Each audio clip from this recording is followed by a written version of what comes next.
Shalom saudara yang dikasihi Tuhan, senang sekali saya Pendeta Rubin Adi Abraham bisa melayani Anda di dalam ibadah ini. Hari ini saya akan menyampaikan firman dengan judul Pengurapan Roh Kudus di Dunia Kerja.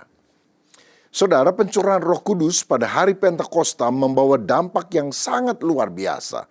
Petrus misalnya adalah seorang murid yang penakut, menyangkal Yesus sampai 3 kali. Tetapi ketika dia penuh dengan Roh Kudus pada hari Pentakosta, maka dia berkhotbah dan 3.000 orang bertobat bahkan dibaptis. Ada perubahan yang sangat radikal bagi orang yang dipenuhkan dengan Roh Allah. Kisah 1 ayat 8 berkata, tetapi kamu akan menerima kuasa kalau Roh Kudus turun ke atas kamu dan kamu akan menjadi saksiku. Begitu juga dengan Daud, seorang yang bukan siapa-siapa, bahkan tidak dianggap oleh keluarganya. Ketika Samuel datang untuk mengurapi salah satu anak Isai menjadi raja Israel, semua diundang untuk pertemuan dan makan bersama. Dari anak pertama, Eliab, Abinadab, sampai anak yang ke-7.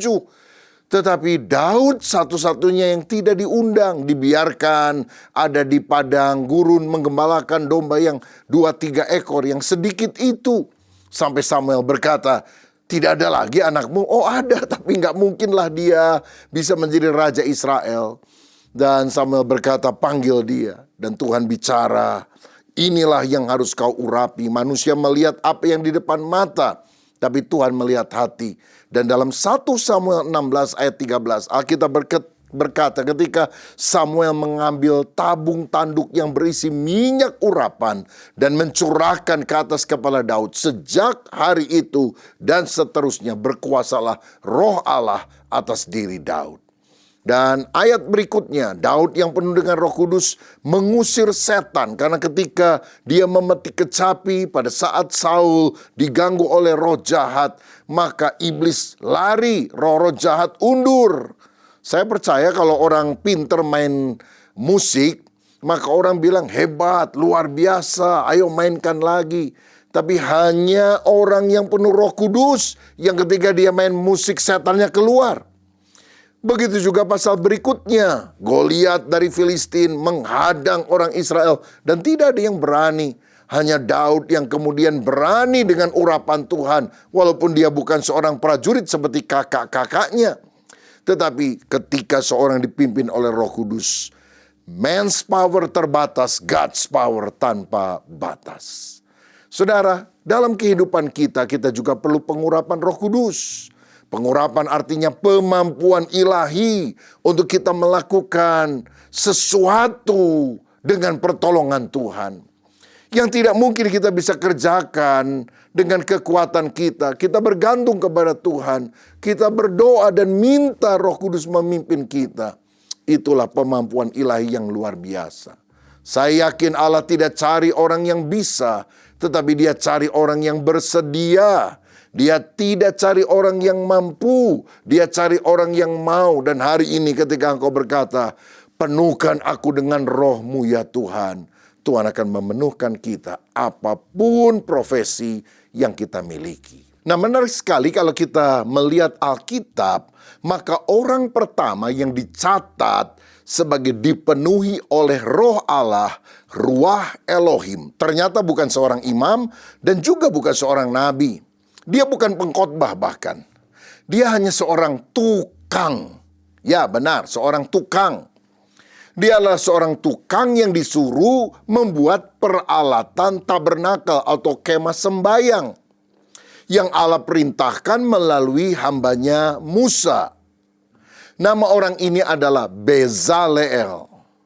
Dalam Keluaran 31 ayat 1 dan sampai 5, Alkitab berkata begini, berfirmanlah Tuhan kepada Musa, lihat telah kutunjuk Bezaleel bin Uri bin Hur dari suku Yehuda, dan telah kupenuhi dia dengan Roh Allah, dengan keahlian dan pengertian dan pengetahuan dalam segala macam pekerjaan, untuk membuat berbagai rancangan supaya dikerjakan dari emas, perak, dan tembaga, untuk mengasah batu permata supaya ditata, untuk mengukir kayu, dan untuk bekerja dalam segala macam pekerjaan. Nah saudara, Alkitab mencatat bahwa Bezaleel ini adalah kepala arsitek dan seniman utama yang ditunjuk langsung oleh Tuhan untuk membangun tabernakel atau kemah suci serta segala perkakasnya. Siapa dia?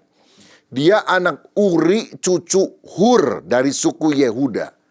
Hur itu adalah orang yang ikut menopang tangan Musa bersama dengan Harun di dalam pertempuran melawan orang Amalek sehingga orang Israel bisa menang atas musuh.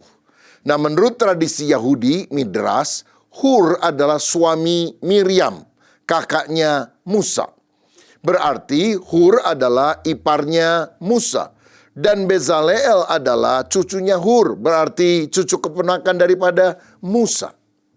Memang Musa yang menerima pola atau blueprint tentang tabernakel, ukurannya, bahan-bahan yang ada di dalamnya langsung dari Tuhan di Gunung Sinai. Tetapi pengerjaannya, proyek ini bukan dilakukan oleh Musa, tetapi oleh seorang ahli yang bernama Bezaleel sebagai penanggung jawab teknis. Nah, keahlian utama Bezaleel adalah mengolah bahan keras, emas, perak, tembaga, pemotongan batu permata, dan ukiran kayu. Ini sangat penting untuk pembuatan perkakas kudus seperti tabut perjanjian, pelita emas, mesbah, dan lain-lain. Nah, di dalam pelaksanaannya dia dibantu oleh orang lain namanya Aholiab. Dan kalau boleh dibilang dia ahli tekstil. Dia pandai dalam hal tenunan, sulaman, dia pengrajin kain linen halus dengan warna-warni kain suci. Sesuai Keluaran 38 ayat 23. Nah, kedua orang ini, Bezaleel dan Aholiab, berbagi tanggung jawab besar, yaitu mengajar pengrajin lain atau mereka menjadi mentor bagi seluruh tim kerja supaya satu tim ini bisa membuat perabotan kemah sembayang atau tabernakel itu. Dari sini kita melihat bahwa kepenuhan Roh Kudus tidak dimulai di atas mimbar khotbah atau ritual imamat persembahan korban, melainkan di bengkel kerja, di workplace. Kenapa? Kita harus paham bahwa ternyata kerja fisik adalah ibadah atau avodah. Karena dalam bahasa Ibrani, avodah itu artinya bekerja ataupun menyembah, beribadah. Jadi sebetulnya waktu kita bekerja dengan segenap hati untuk kemuliaan nama Tuhan, itu adalah ibadah. Ibadah bukan cuma nyanyi di gereja. Waktu saudara bekerja di kantor dengan segenap hati, waktu seorang ibu memasak makanan terenak untuk anak-anaknya, bila itu dilakukan untuk kemuliaan Tuhan, untuk jadi berkat bagi sesama, itu adalah avoda. Kreativitas, profesionalisme, dan seni yang dilakukan dengan keunggulan, itu adalah ibadah. Lagi pula kita harus paham bahwa karunia sekuler itu dikuduskan untuk kemuliaan Tuhan. Seperti Allah memenuhi Bezaleel dengan keahlian, pengertian, dan pengetahuan taktis agar hal sekuler seperti pertukangan, peleburan logam, dan sebagainya bisa dipakai untuk mendemonstrasikan kehadiran Allah di bumi. Dengan kualitas kerja kita yang excellent, yang baik, orang berkata luar biasa ya Tuhan memberikan bakat, karunia, dan pengurapan untuk dia melakukan hal itu. Karena kita tahu bahwa tabernakel atau kemah sembayang adalah replikasi sorgawi yang harus dibangun persis seperti pola sorgawi. Dan ini perlu tuntunan supranatural yang berasal dari Tuhan. Tidak bisa dikerjakan oleh akal manusia biasa. Jadi saya mau bilang, walaupun saudara bukan pendeta, bukan pengkhotbah, Tuhan bisa mengurapi saudara di marketplace, di tempat kerja, sehingga hidup saudara mendatangkan kemuliaan bagi nama Tuhan. Nah, sekarang kita akan lihat 3 keteladanan Bezaleel di dunia kerja untuk masa kini. Yang pertama, ada keahlian untuk kemuliaan Tuhan. Di era modern ini seringkali ada pemisahan antara kehidupan rohani dan profesionalitas, antara sakral dan sekuler. Kalau melayani di gereja sakral, tapi kalau bekerja di kantor, dalam usaha umum, pendidikan, atau rumah sakit, atau bisnis, itu adalah sekuler. Sebetulnya Alkitab tidak membedakan kedua hal tersebut. Bezalel adalah contoh yang baik yang mengajarkan kita bahwa performa kerja terbaik muncul pada saat keahlian teknis kita digerakkan oleh tuntunan ilahi. Roh Allah memberikan Bezalel kemampuan teknis untuk merancang emas, perak, tembaga, bahkan memahat batu dan kayu. Ini adalah pekerjaan yang sekuler tampaknya, tetapi menjadi sakral ketika dikerjakan dengan urapan roh. Saya yakin bahwa Roh Kudus tidak meniadakan bakat alami, melainkan mempertajam bakat alami menjadi keahlian yang luar biasa untuk kemuliaan Tuhan.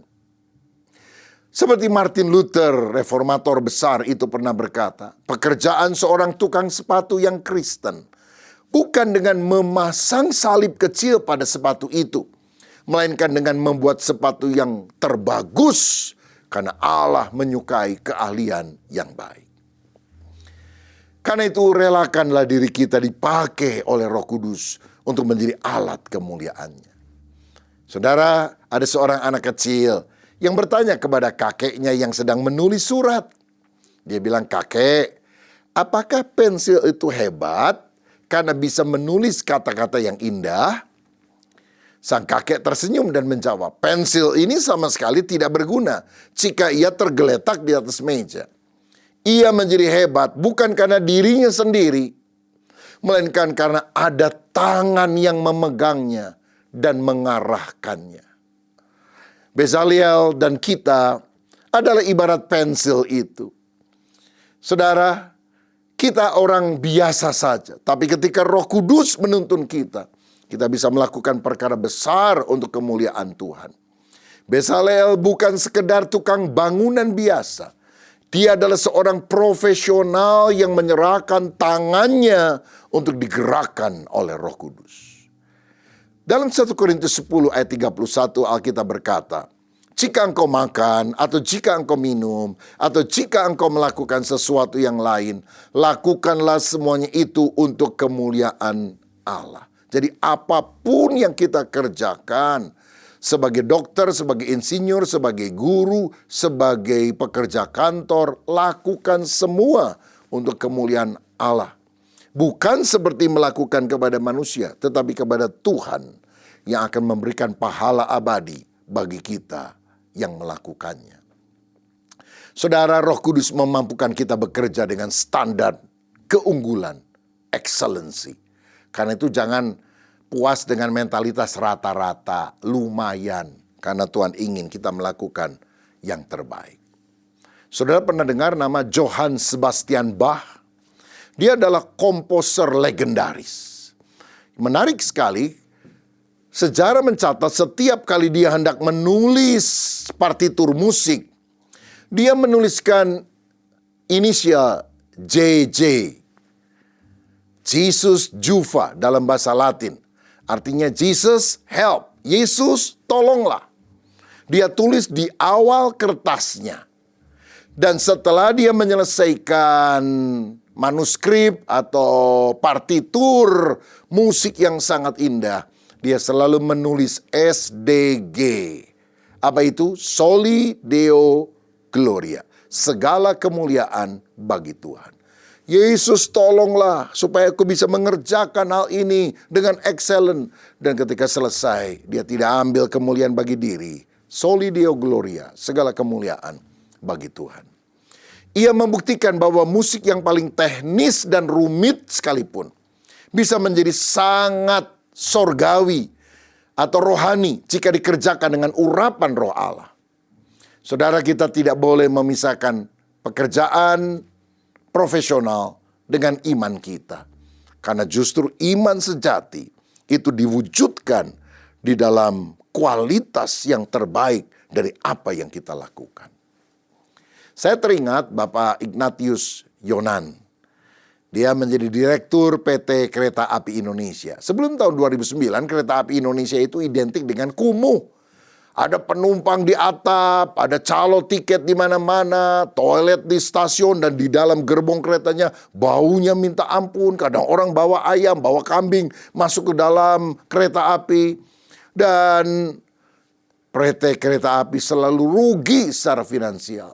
Tapi ketika Pak Jonan diangkat menjadi direktur utama PT Kereta Api Indonesia, perubahan radikal terjadi.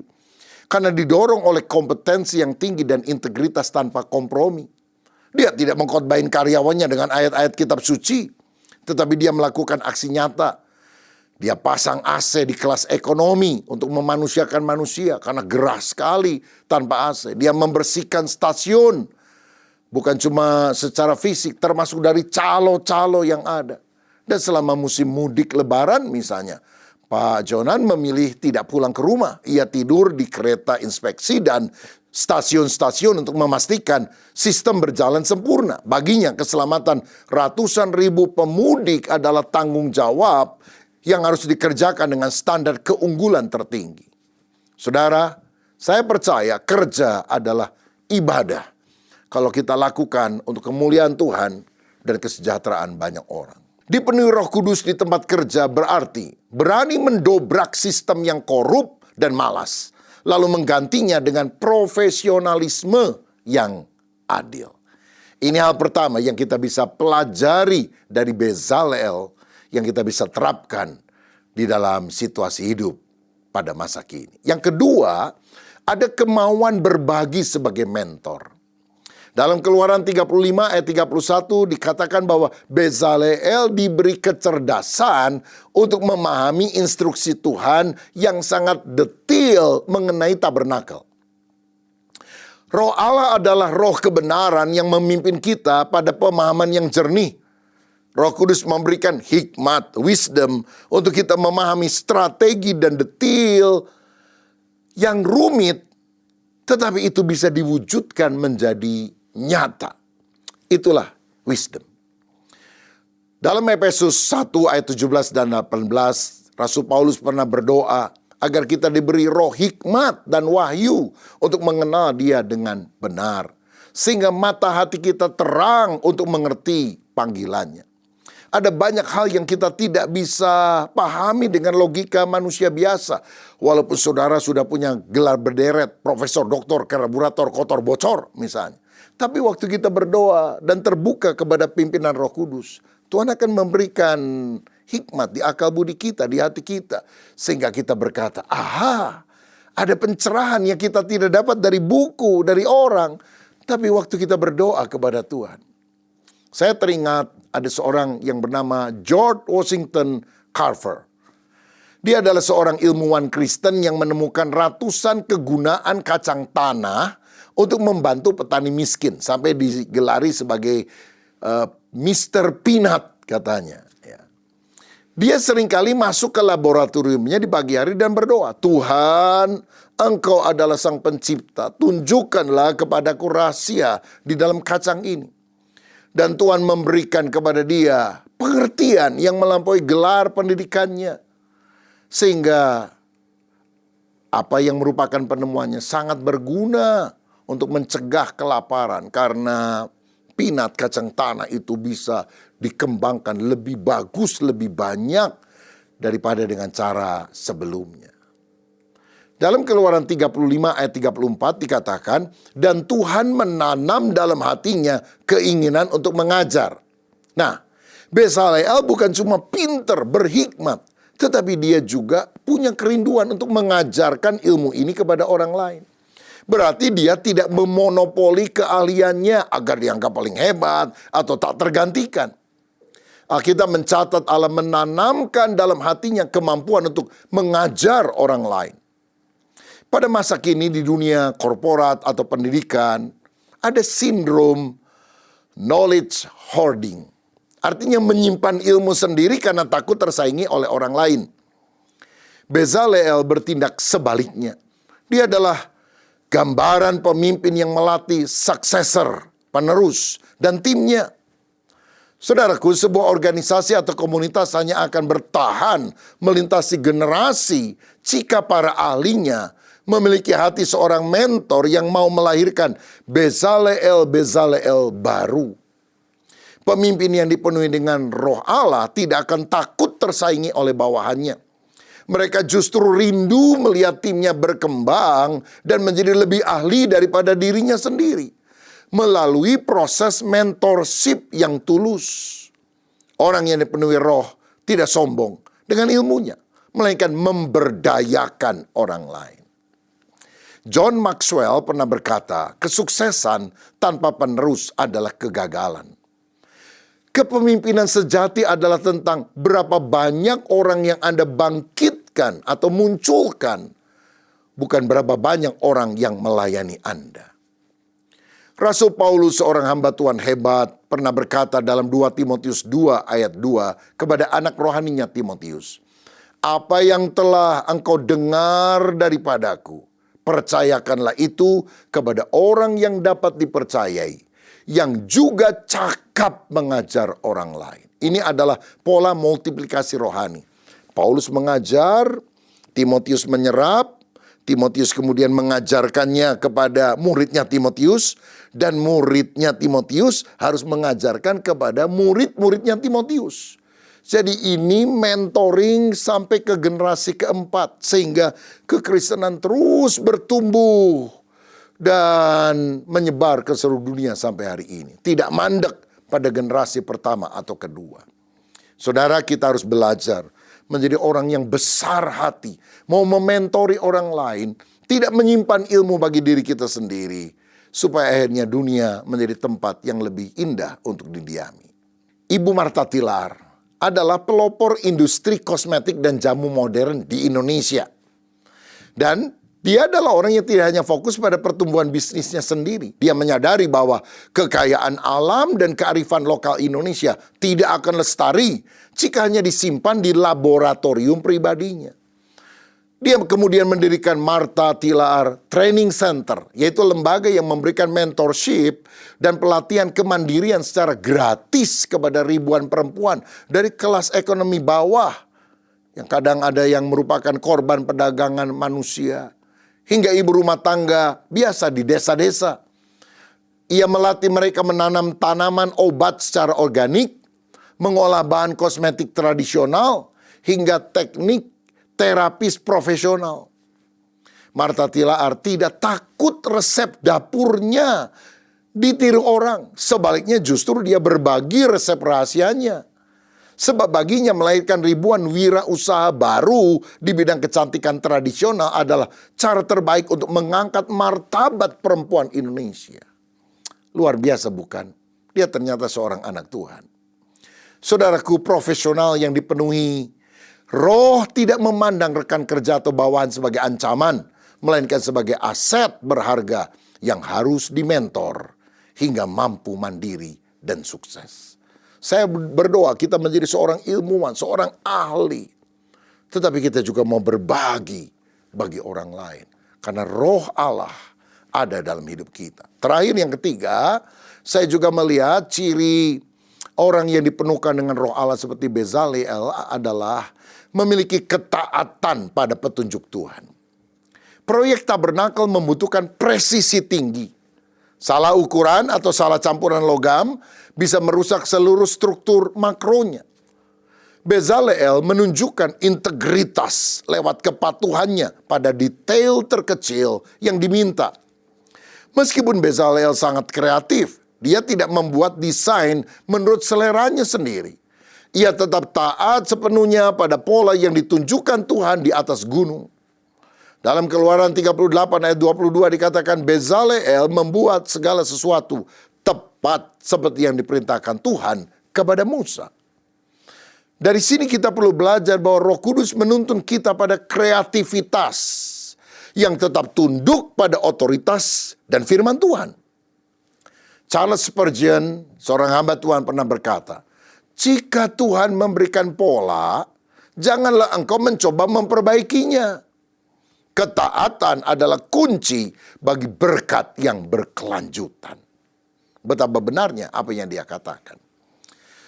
Saya teringat sebuah kisah, ada sebuah katedral besar yang sedang dibangun di Eropa pada abad pertengahan. Para pekerja batu mengukir bagian-bagian yang bahkan terkecil, yang tidak akan terlihat oleh mata manusia, karena ada di puncak gedung yang sangat tinggi. Ketika orang bertanya, mengapa mereka melakukannya begitu detail? Padahal tidak akan ada orang yang melihatnya. Mereka menjawab, tapi Tuhan melihatnya. Dan aku harus memberikan yang terbaik untuk Tuhan. Oh, luar biasa. Mereka taat pada detail karena mereka bekerja untuk Allah yang melihat semua yang kita kerjakan. Saudaraku, dalam kehidupan modern, jangan demi keuntungan yang lebih besar kita kompromi dan melakukan hal yang curang. Bikin rumah kita kecilin balok-baloknya, kita ambil bajaknya, kita mark up harganya. Lalu kelihatannya memang rumah itu jadi, tetapi ketika gempa terjadi, roboh. Karena apa? Terlalu banyak korupsi di dalamnya. Ada berapa banyak proyek di Indonesia itu yang dikerjakan dengan cara yang tidak takut Tuhan seperti ini. Saudara, mari kita menjadi orang yang taat pada petunjuk Tuhan. Punya integritas yang tinggi. Miliki integritas, spirit of excellence. Takutlah akan Tuhan. Tidak menghalalkan cara untuk mendapatkan satu tujuan yang ternyata tidak berkenan kepada Tuhan. Saya ingat ada seorang insinyur namanya Frederick Silaban. Dia arsitek Kristen legendaris Indonesia yang merancang berbagai bangunan ikonik nasional, termasuk Masjid Istiqlal. Ada Monumen Nasional, juga Gelora Bung Karno. Wah, hebat sekali. Bayangkan orang Kristen yang jadi arsitek Masjid Istiqlal yang terbesar di Indonesia. Saat memenangkan sayembara desain Masjid Istiqlal yang diadakan oleh Presiden Soekarno, dia bekerja dengan prinsip presisi yang luar biasa.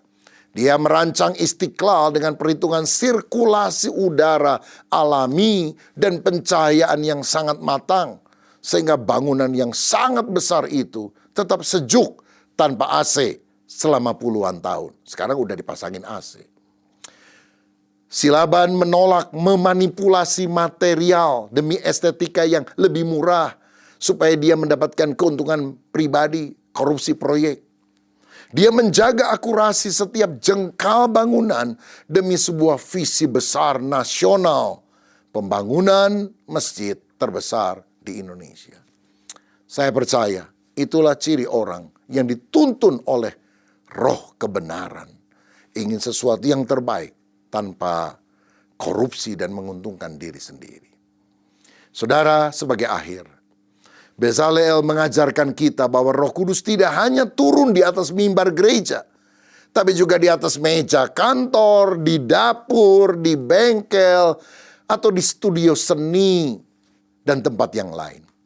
Apapun profesi Anda, saudara seorang arsitek, ibu rumah tangga, akuntan, guru, mintalah urapan Roh Kudus agar pekerjaan tersebut bukan hanya untuk mencari nafkah, tetapi menjadi ibadah kepada Tuhan. Lagi pula jangan pelit ilmu, mintalah Roh Kudus memberi hati yang suka mengajar dan memberdayakan orang lain di sekitar Anda. Jadilah mentor bagi orang lain. Senanglah ketika melihat orang lain maju, bahkan lebih maju dari Anda. Karena tiap orang ada berkatnya masing-masing. Saudara, biarlah kita juga menjadi orang yang kreatif, tapi taat pada kebenaran.